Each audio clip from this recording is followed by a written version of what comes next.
국민의힘은 총선 패배 원인 진단부터 좀 순탄치 않은 모습입니다. 야당과의 협치 분위기도 좀 식어가고 있는 것 같은데 국민의힘의 소장파 모임인 청목회에 참여하고 있는 김재섭 국민의힘 도봉갑 당선인 만나보도록 하겠습니다. 안녕하세요. 네, 안녕하세요. 도봉구가 나온 스타 토너스 김재섭입니다. 당선됐으니까 진짜 스타 됐네요. 네, 이제 뭐 예. 명실공히 도나스가 돼서 지역 예. 주민들도 엄청 좋아하십니다. 아 그래요? 네. 좀 많이 달라진 것 같습니까? 주변도 둘러싼 환경들이 당선되고 난 이후에?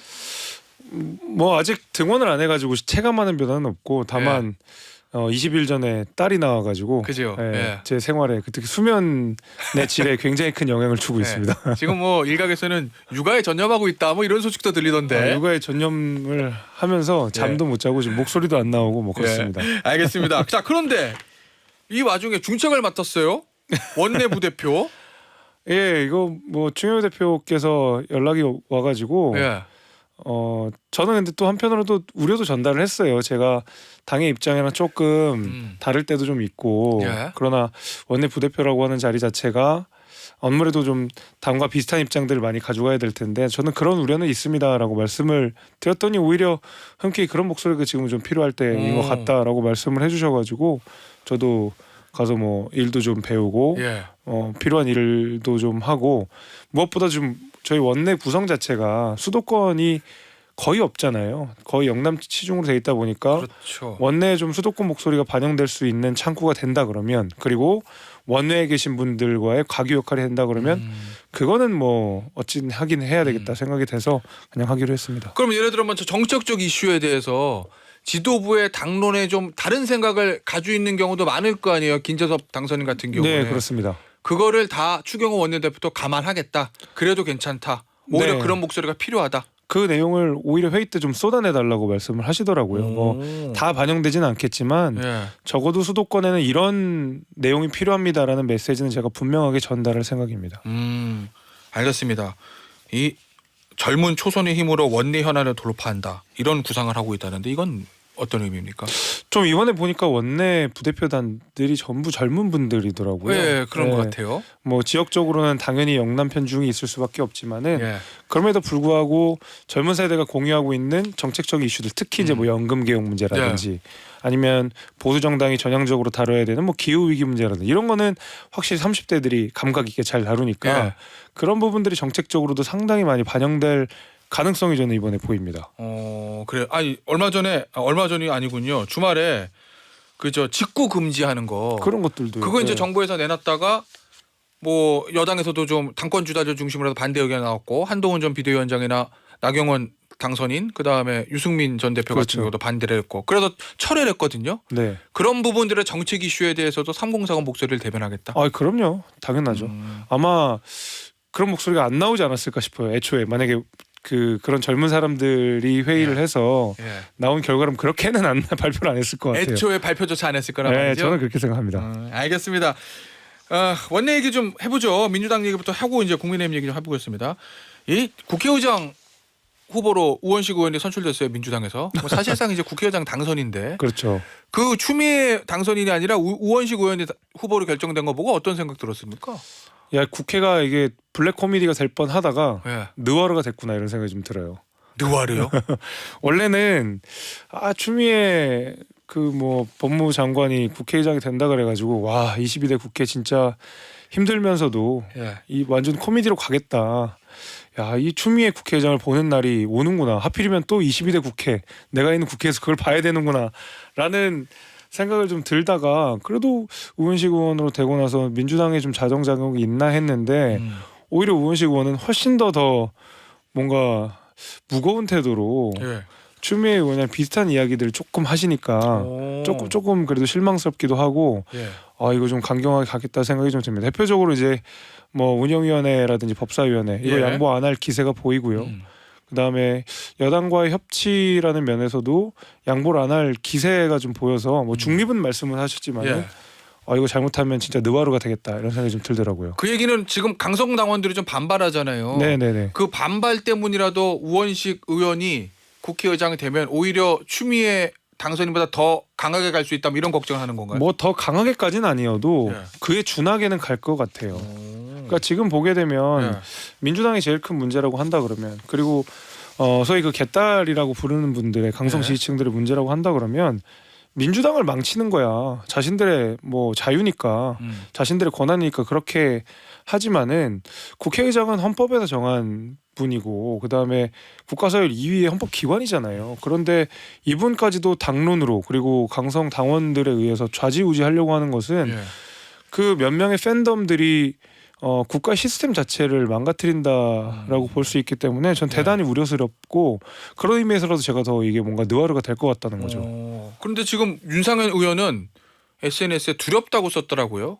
그게 아마 저 강성 당원들의 어떤 추미애 당선을 미는 그 움직임들을 재선 이상의 의원급들이 좀 뭐라 그럴까요? 저 제어했다고 그래야 될까요? 뭐 그런 것 때문에 그런 것 같던데.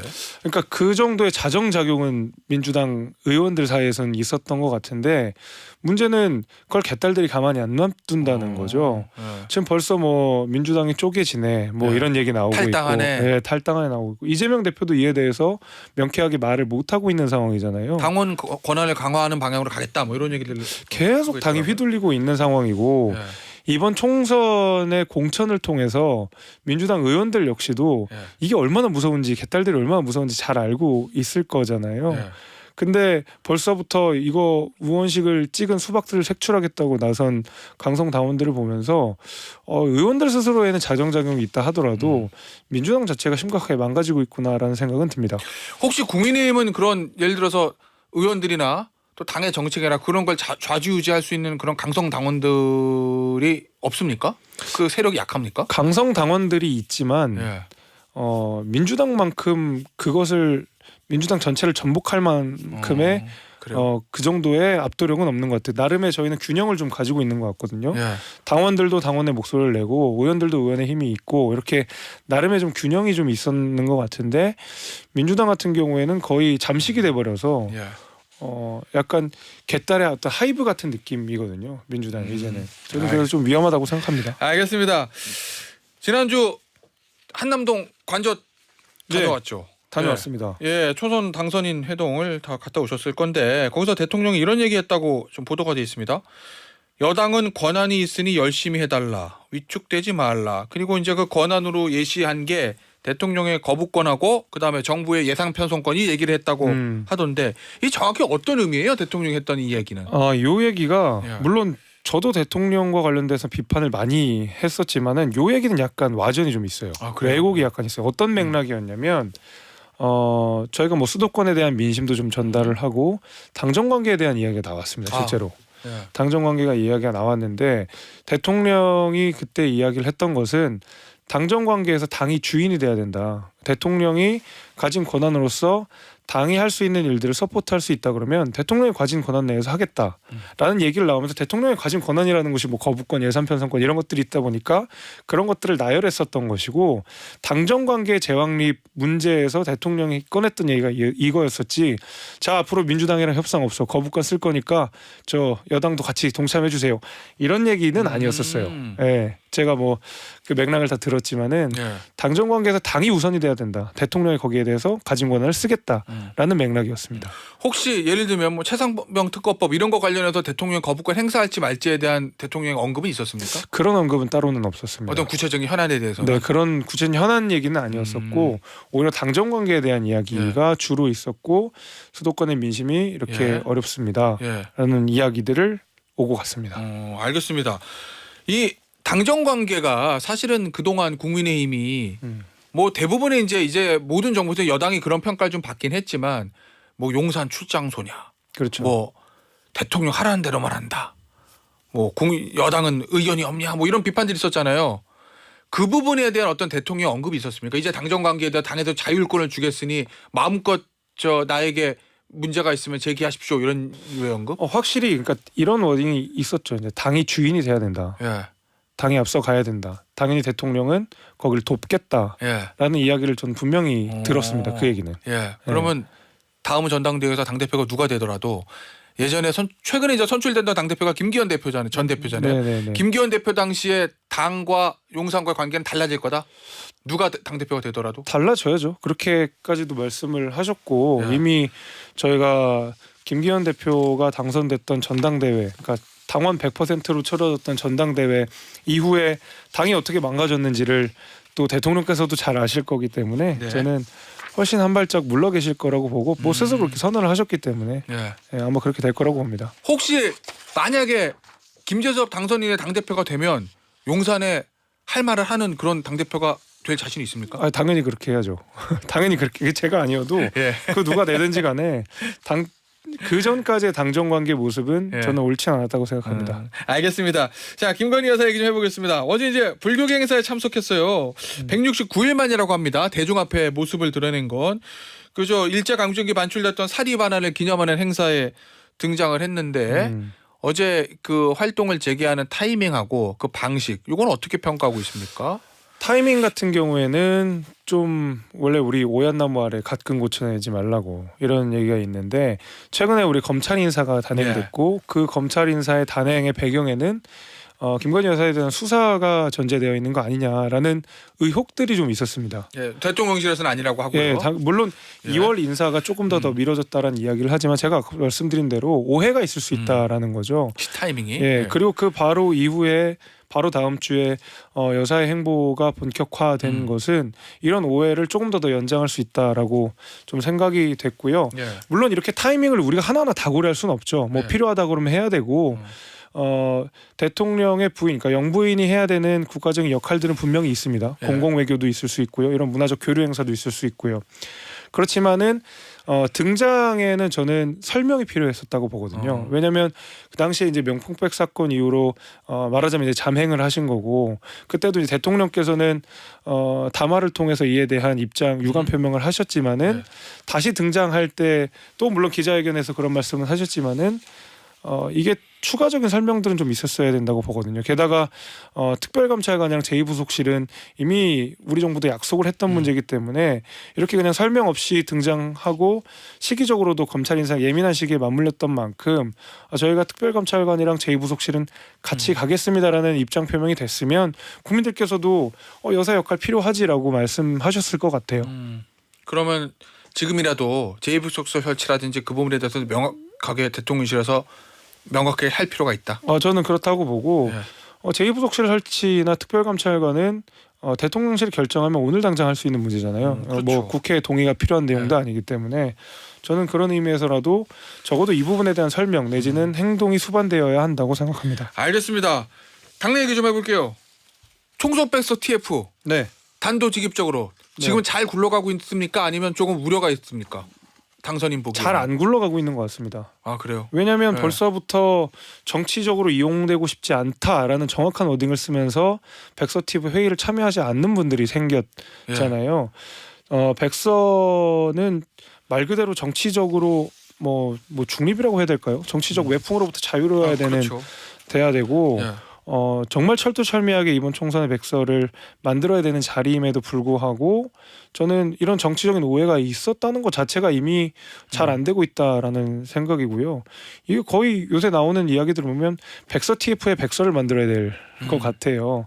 게다가 백서 TF의 장인 조정훈 의원의 출마가 당대표 계속 이야기가 나오고 있는 상황에서 TF 계속 얼룩지고 있잖아요. 근데 여전히 나 당대표 출마 안 한다라고 말씀을 하시거나 아니면 뭐 백서 TF는 끝까지 하겠다. 예. 뭐 이건 뭐 외풍이 없다.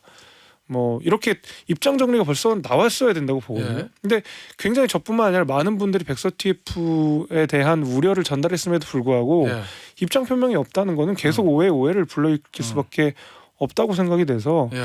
저는 백서 TF가 정말로 잘 되려면 지금이라도 조정훈 의원이 입장 표명을 분명히 하시는 게 좋다라고 보고 제가 백서 TF가 처음에 뜰 때 말씀드렸던 게 있어요.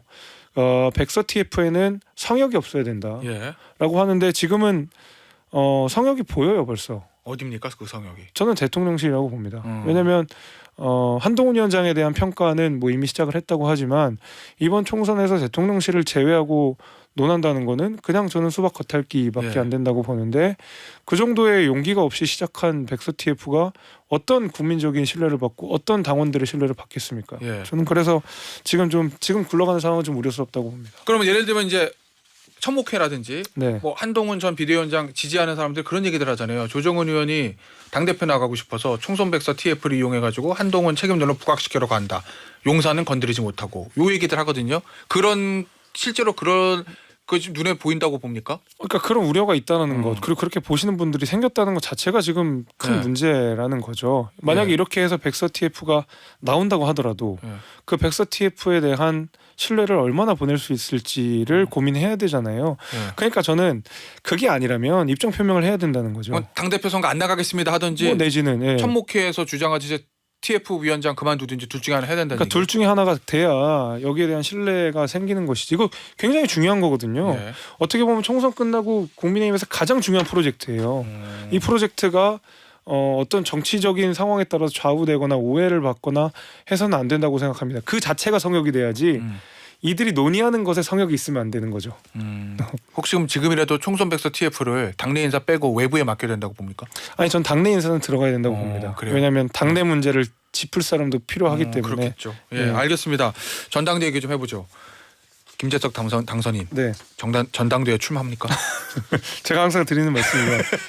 정치인은 당원과 국민이 요구하면 나가는 거지만 예. 아직까지는 예. 제가 좀 해야 될 일이 많다. 아직까지는 당원과 국민이 요구하지 않습니까? 아직까지는 김재석 그렇게 당선인을 많이 출마. 요구하시진 않는 것 같아서요. 그래요? 네, 많이 요구하시면 생각해 보도록 하겠습니다. 아직까지는 출마 생각 없다는 얘기네요. 오늘 현재까지는. 뭐 고민을 많이 하고 있지만 예. 저 출마하지 않을 가능성이 더 높다는 말씀이죠. 아 그래요? 알겠습니다. 자 한동훈 전 위원장은 전당대회 출마 가능성은 49%다. 네. 이렇게 얘기했더니 49%란 건 뭐예요? 그러면 출마하기 바로 직전까지 와 있다 이런 얘기인가요? 그렇죠. 아직까지는 출마 안 하실 가능성이 더 높지만 네. 거의 임박했을 만큼 그 가능성이 높아졌다라는 이야기인 것 같아요. 제 스스로 네. 이야기를 하는 것은 한동훈 위원장의 출마 가능성을 저는 처음에는 10%안 된다, 한 네. 5% 될까라고 생각이 됐는데 하루하루 출마 가능성이 높아지잖아요. 예. 그러니까 한동훈 위원장을 다시 불러내는 제가 아까 말씀대로 국민과 당원의 요청들도 예. 많은 상황이고 그렇기 때문에 거의 49% 이제는 1%만 넘어가면 예. 출마하실 것 같아요. 그럼 출마하는 게 맞다고 봅니까? 아니 그래도 지금이라도 출마하지 않으시는 게 안 난 게 낫다 이렇게 생각합니까? 저 개인적으로는 네. 한동훈 위원장을 아끼는 마음 그리고 한동훈 위원장이 최근까지 이 총선을 치르면서 많은 상처를 받았고 스스로도 다질 시간이 필요하고 당내 입지를 또 다질 시간도 좀 필요하고 어떤 총선 참패 패배에 책임을 지고 또 물러났던 만큼 다시 등장하는 것은 아무래도 정치적인 상처가 또다시 날 것 같아서 걱정스럽긴 하고 안 나오시는 게 맞다고는 생각은 하지만 그럼에도 불구하고 상황이 변하면 뭐 기꺼이 나오셔서 또 뛰셔야 되겠죠. 만약에 나왔어요. 그래서 만약에 당선됐어요. 그러면 윤석열 대통령, 그러니까 용산과의 관계 설정은 어떻게 해야 되는 겁니까? 한동훈 전 비대위원장 뭐라고 조언하시겠어요? 글쎄요. 그게 제일 어려운 문제잖아요.